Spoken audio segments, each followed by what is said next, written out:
Welcome to the Long View, everyone. I'm Julian Zelizer, and I'm here with Jonathan Cohn of the Bulwark. Sean, welcome back. Hey, it's good to be back. So we are in the middle of a government shutdown. You've been writing a lot about it. I guess I'll start on Passover. You ask, how's this night different than every other night? How is this shutdown different, if at all, from the ones we've been seeing since the mid-90s? Yeah, I think if you're going to talk about why this is different, I think you have to start with the circumstances that led to it. In the past, government shutdowns, I think, were fundamentally about there was a policy that one side or the other wanted to advance, or some point they wanted and they were basically going to, um, they were holding up the works until they got their way. There's an extent to which that's going on now. We can talk in a minute about what the Democrats want. But I think it's important to recognize that this is not simply we, the Democrats, want to get X and we have some leverage. It is also the fact there's a sense, I think well-founded sense, that the relationship between the president and Congress has changed, that Trump has seized power in ways that presidents before him have not. All kinds of ways, weaponization of the Justice Department, we go down the list.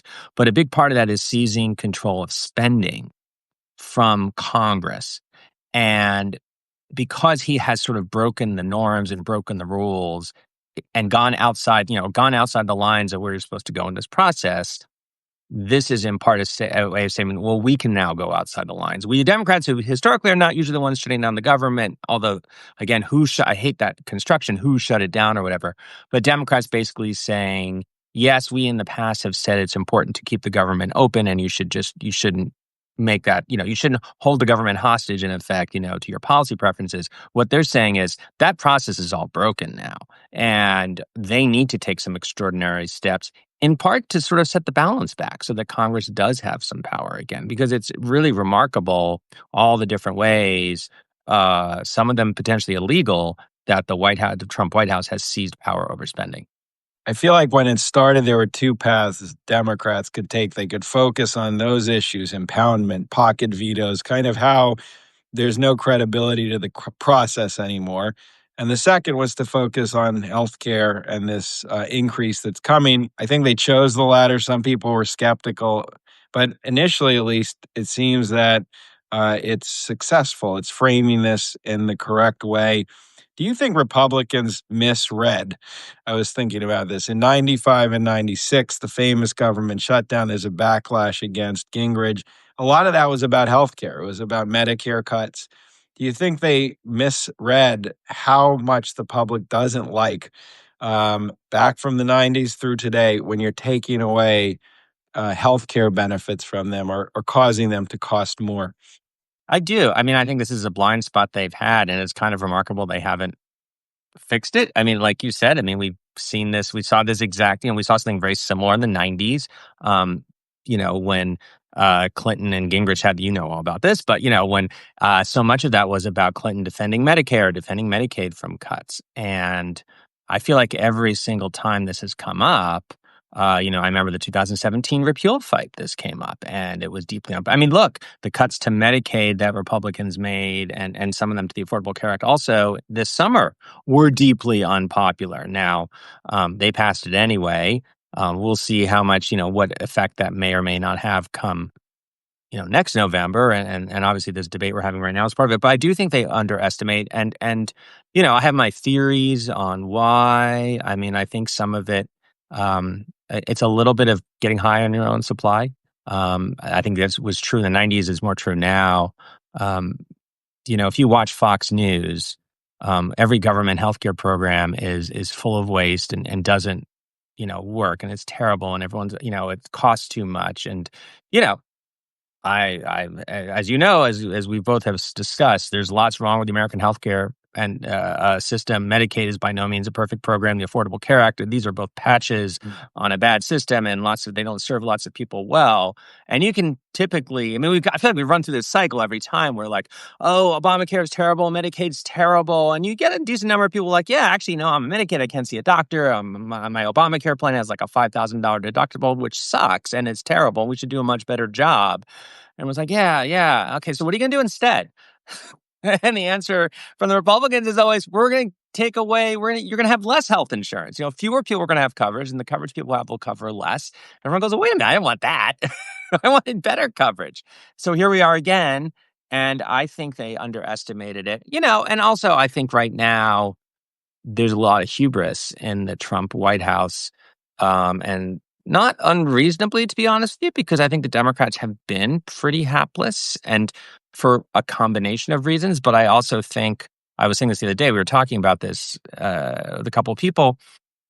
Politics, politics is this like always this result of these tectonic forces that are going on in these giant currents, but they're also about individuals and leaders and moods and vibes sometimes, and those do make a difference. And sometimes you forget how to win, and you get used to losing. And if you're on the losing side of that, you forget how to win. If you're on the winning side of that, you get overconfident. And, it's kind of like a baseball player who finally, starts hitting singles and doubles and remembers how to make contact. And now you can start to hit the home runs too. Well, I wonder if some of that's going on right now, where the Democrats are like, oh, wait a minute. Hey, we can push back. Right. People are siding with us. Maybe it won't last. I don't know. But I do feel like that's part of the dynamic here. And I think Republicans are just like, we can do anything we want. No one's going to stop us. So there you go. Why do you think, before we get back to the right now, there's this kind of dual reality that when you propose new healthcare programs in America, it elicits incredible ferocity often, and backlash, and healthcare under Truman, ACA with Obama, he gets it, but it's not easy, Medicare and LBJ.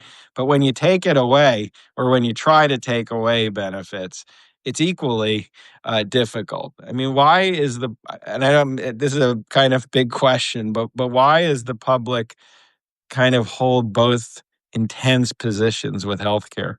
Yeah. So, I think a lot of that is easily understood as status quo bias, which has, I think, a couple of sorts, but two really big ones. One is that anytime change is scary to people.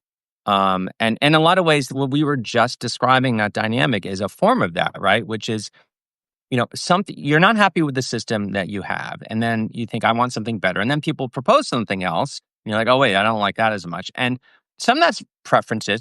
I do think in general people like health. Most Americans value healthcare. They understand that not being able to pay your healthcare is really scary. And so I do think, in general, that is a thing.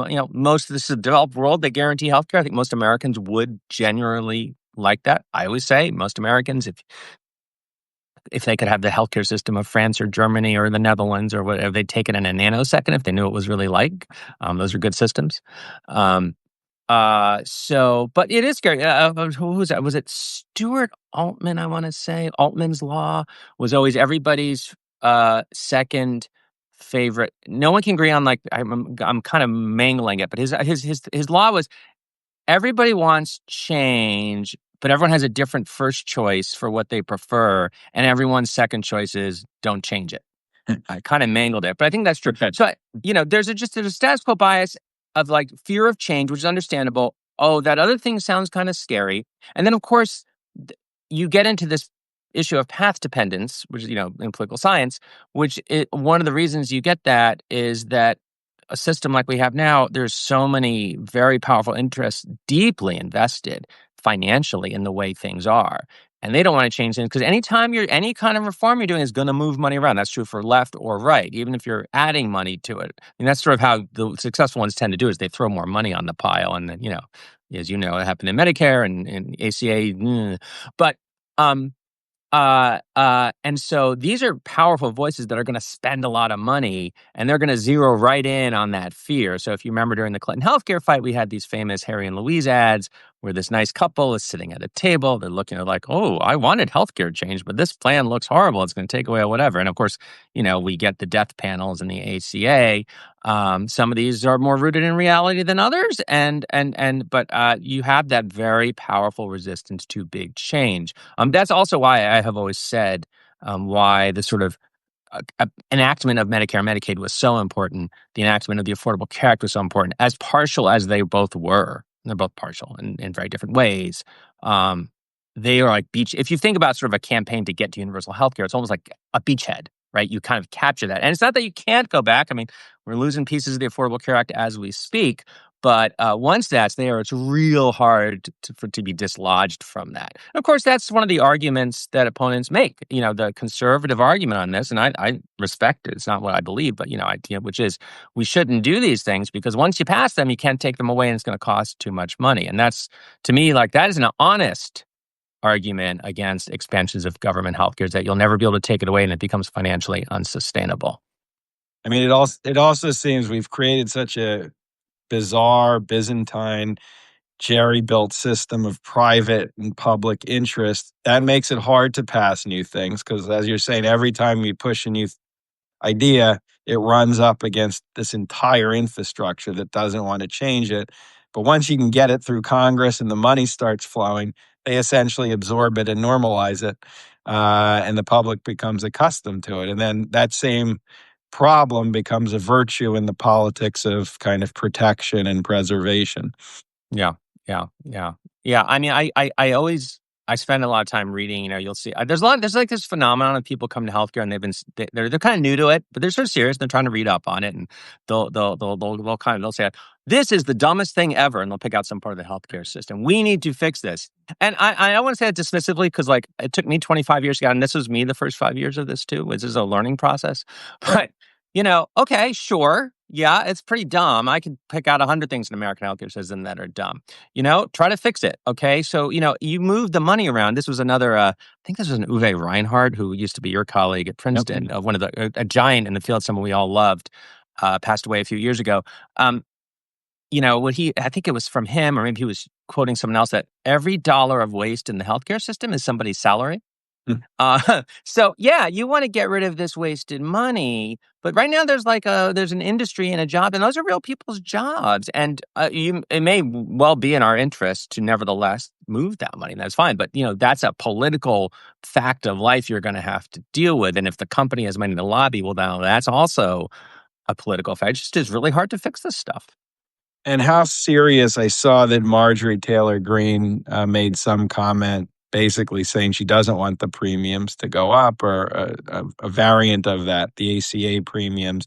How serious do you think some of those divisions might become among Republicans? We talked about this with the budget bill, but here they seem to be more on the mind of some members of the GOP.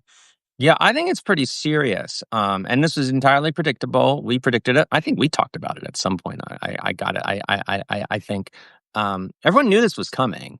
I mean, this was coming last year. I mean, this was in the campaign. Kamala Harris talked about this in the campaign. One of the many things she talked about that no one paid attention to. But the reality we've all known is that, just a quick refresher, right? As the Affordable Care Act is set up, one of the things is you get subsidies to help you buy insurance if you go to healthcare.gov or, Covered California or whatever. The program, when it was set up, for all the political compromises, it didn't have as much, the subsidies weren't as big as I think the architects wanted, and a lot of people had the insurance was really expensive, so either you had to pay it was so much for your premium, or you had to have a policy that left you with this giant, $7,000 out of pocket expenses. Not seven, but it was a lot. And during COVID, they added some extra money that made it a lot more affordable. Not perfect. Lots of people still walking around with, whatever. But, still much, much better. And we saw a massive surge in enrollment, as you would expect. And now those subsidies are going to expire. And the question is whether to renew them. And obviously conservatives don't want to do it. It's expensive. It's not cheap. It's about $35 billion a year, roughly ballpark. That's real money. And of course, it runs against their general principle that, more money on government health care. It's bad. It interferes with the market. It creates this unsustainable spending burden, which, they don't apply that to taxes. But, okay, you don't like spending, so I get it.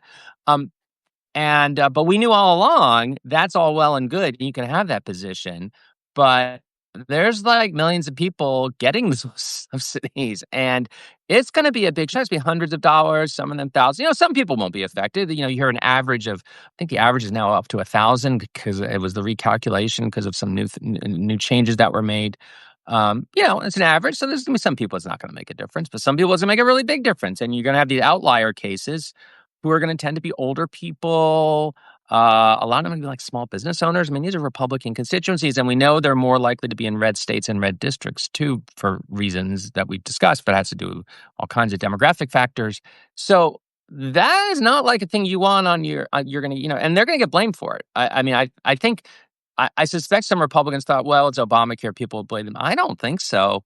I think you're the party in charge in your health. People don't do that. They're like, my insurance just got $700 more expensive a year, which is a lot of money if you're making $40,000 a year. And the whole campaign, right? The presidential campaign, we're going to lower prices. So I think Green is saying publicly, I'm not the closest student of Republican caucus politics, but she is kind of someone who goes out on her own sometimes. And what she's saying publicly is something that's being said privately. What's interesting is I think, the problem is, and we've seen this with the Republicans before, the caucus is kind of all over the place. I mean, I think you have a number of members who are like, okay, obviously we have to deal with this. We're not going to actually let this, but we haven't figured out how. You have the ones who are against it are going to try anything they can to stop it. You have the ones in the middle who are like, well, I don't really want to do this, but maybe I have to politically. But wait, how? Because I mean, there's all kinds of, do you just renew them? Do you modify them? This is the kind of thing you want to work out ideally over some time. But that time would have been July or February, not now, because people are already starting. Open enrollment is starting. Shopping is open in some places. Open enrollment's about to start. People are getting the notices. So I think this is a real problem for the Republicans. The funny thing is, I suspect leaders at this point are pretty much resigned to the fact they'll probably do something, but I don't think they know what, and I don't think they're sure about it. And I think this party in particular, they're just waiting to see what Trump says, and that's the other wild card. Trump, who knows what he thinks, but he does seem sensitive. His pollsters have been warning all year, like, this is bad. You don't want this to happen. And the parts of his convoluted brain, there's the self-preservation, there's the stick it to the Democrats, there's the be the sort of protector of my populist base, there's the stick it to Obamacare. Who knows how that all, right, goes together. But I think that'll ultimately, if he swings towards this, that's what will break the logjam, because they're pretty disorganized right now. Normally, I'd say it would take them weeks to work out a consensus, but the way this party works, Trump can just tell them and they'll just listen, I think. Maybe. Yeah. He hasn't figured out a way to indict the ACA as he has other opponents yet. Don't suggest that. I know. I take that back. And you also wrote, so the Republicans, of course, have predictably come back with immigration and argued that this is all some big effort to finance benefits for undocumented immigrants. And you wrote about what that's really about and where those services have been provided. Can you just walk people through that so they know what's real, what's not? Yeah. Oh, yes. Okay. So, if you big picture, if you look at what Democrats do, they want to undo the Medicaid cuts from the bill and they want to extend these subsidies. That's about $1.4 trillion all told over 10 years. Of that $1.4 trillion, and just to say, let me back up. Republicans have been going out and saying, Democrats aren't. This isn't really about healthcare. For you, they want to give healthcare to illegal immigrants. That has been their line, and it started that the original. I mean, it was that blatant. It was like they want to give hundreds of billions, $1 trillion to fund illegal immigrants, and they've slightly backed off, but there's still versions of that floating that they put out there. So $1.4 trillion total. If you look at the amount of money in there, right off the bat. All but like 250 billion literally has nothing to do with immigration. Nothing. So right off the bat, 85% of the money in play here is just not about immigrants. It's about what we were just talking about, giving people subsidies who are like, U.S. citizens who needed to get health care. There is something $100 billion in there that are related to immigration. But if you then zero in, so now we have this big circle. Right now we're down to this circle, this smaller one. Most of that money is what happened was under the law, in general, undocumented immigrants cannot get any federally funded health care. That is like black and white. There's no federally funded insurance available to you know, undocumented immigrants. We do have some that is available to legal immigrants, people who are here lawfully. And if you look at sort of that sort of middle pot, that smaller pot of like 15% of the money, a lot of that was the Republicans saying, we want to cut that back. We don't want to let these immigrants who are here lawfully, nevertheless, they were eligible for Medicaid or ACA. Now they won't be. A lot of these are people here on refugee status, protected status, that sort of thing. The Republicans say these count as illegals because these are people Biden let into the country and shouldn't have. I mean, look, they want to argue that that's fine, but they're not illegal, right? You know, that they are lawfully in the United States, so they are not. So if you kind of shrink it down, there is this one little piece. So now remember, we started here, we're now down to this little piece. It's about $25 billion out of $1.4 trillion for a program that's called Emergency Medicaid. And emergency Medicaid is not like traditional insurance or anything. What it does, it says to hospitals, and that's an outpatient provider, that if you provide emergency care to someone who is an immigrant but is not eligible for federal health programs, then we will reimburse you at whatever the rate we would have reimbursed you if that person was on Medicaid in your state. And as I said in my piece, you really squint hard and you kind of turn your head to the side. You're like, does that count as the federal government financing care for undocumented immigrants? I mean, is the money going to that, indirectly? Yeah, probably. But, 3 or 4 important caveats. Number one, I said it was $25 billion. A lot of that money is going to people, again, who are here legally. Among the things, if you're applying for a green card, you're doing the normal, traditional get to work permit, there's a 5-year waiting period to get onto Medicaid. So if you're that person, you've come in through the front door, you've done all the right things, you're a high skilled immigrant maybe, but you're sort of working your way up and you need Medicaid. You can't get Medicaid, can't get ACA. You break your arm, you get hit by a car, this is paying for you. So it's not even 25 billion or 29, I forget what the total is. So it's only a portion of that. So now we're down to like this tiny, tiny point. But the thing to remember is ask yourself, well, why is that person getting care in the emergency room in the first place? The reason is there's a separate law or separate provision of law. It was all part of one law that created it in 1986. That basically says if you show up at an emergency room and you are bleeding out or you have a heart attack or you have some kind of, or you're about to deliver a baby, the hospital is obligated legally to take care of you. And not to ask who you are or how you can pay for it or whether you're a U.S. citizen. They just have to. And I talked to a longtime aide to Pete Stark, who's a former, very legendary California Democrat who was responsible for this. And as she put it, I'm paraphrase slightly, like, this is because we want the hospital to treat you and not ask for your FN immigration papers while you're sitting there having a heart attack. And, there's a history behind this, which is that hospitals used to turn people away and then people would die because they couldn't pay for their health care.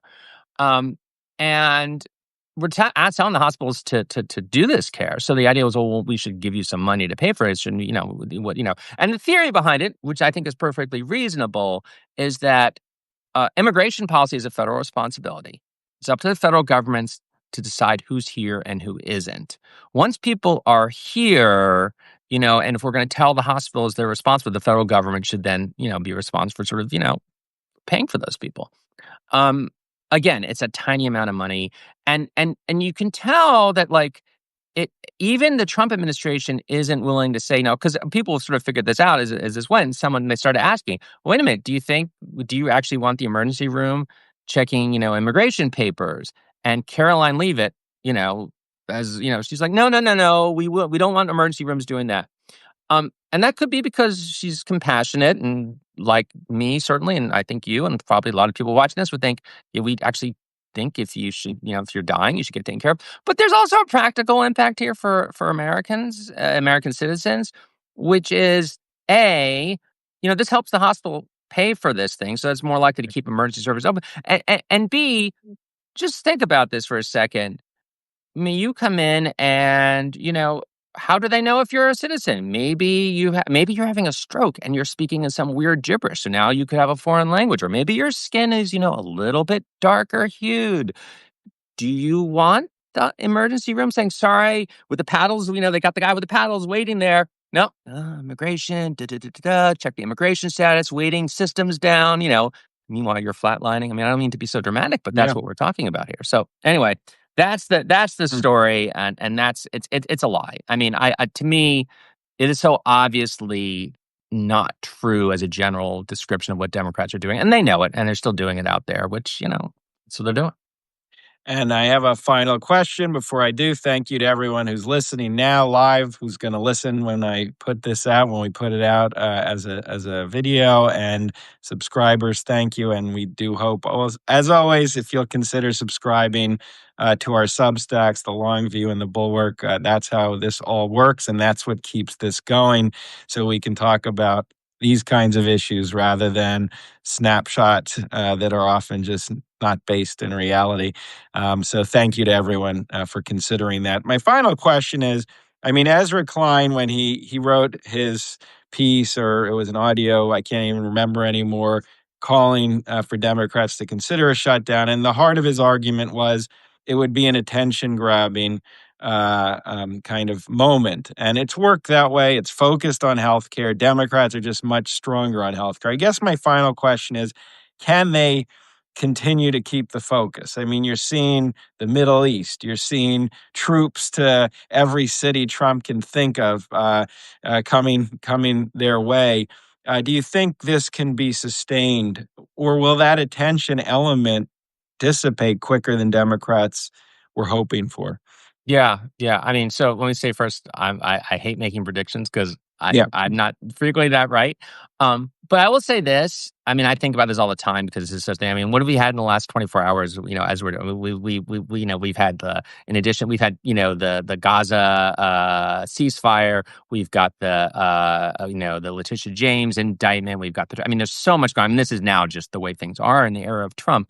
But I think this stays in the news, right? Because the government shut down. And that's a reality that cannot go on indefinitely. And the longer it goes on, it will, it will affect people. It's already starting to affect people, will affect people more. And, it's funny. Ezra, along with a lot of people Josh Marshall, I think, made the case, I thought very persuasively, that this needs to be about more than just healthcare. This is an extraordinary moment. This is your leverage. And I certainly substantively agree with that. Strategically, I'm not the greatest strategist, but I thought that made sense. I will say that I do think there's a case again for the fact that you go to war with the army you have, you go to political war with the Congress you have. Um, you know, Healthcare is an issue Democrats just do well. It's in their DNA. They all know it. They're united. There just isn't a lot of daylight. I mean, Bernie and Sanders and Mark Warner pretty much on the same page on all this stuff. There isn't a lot of dissent. I mean, Fetterman's doing the Fetterman thing, but other than that, I mean, general agreement on this. They know the lines, and they know they got the public on their side. And insofar as you're trying to get attention, like this works, and they really, the Republicans are in a bad spot on this. I mean, I'm sure you may have seen or heard about this caller when Speaker Johnson was on C-SPAN. I mean, Republican voters don't want this, and they're letting it be known. So you combine that with the fact that eventually we're going to start. The air traffic controllers are going to call in sick. Government services are going to slow down. Troops aren't getting paid. There's some serious political malpractice going on from Republican leaders right now. I'm sort of surprised. Maybe I shouldn't be. So I think this certainly stays in the news for a while. And the longer it goes on, the more people get their insurance notices. And see, I think it only gets worse. Take it from someone who remembers very well when the Obama administration rolled out healthcare.gov. It was like a political disaster. I mean, you don't want that. So my guess is, yeah, I think it does stay in the news for a while. And I think, just to conclude and put this all together, even though Democrats often are terrified of healthcare and run away from it, the reality is Medicare, Medicaid, ACA, this is actually, as you've argued, one of their core policies. It's a very popular policy, and Republicans are running right up against it. And I think we're seeing some of the effects. People want their health care coverage, and when the government helps with that, it's been enormously important. Anyway, Jonathan Cohn, thanks for joining the Long View as always, and we'll talk again soon. Thank you. Bye-bye.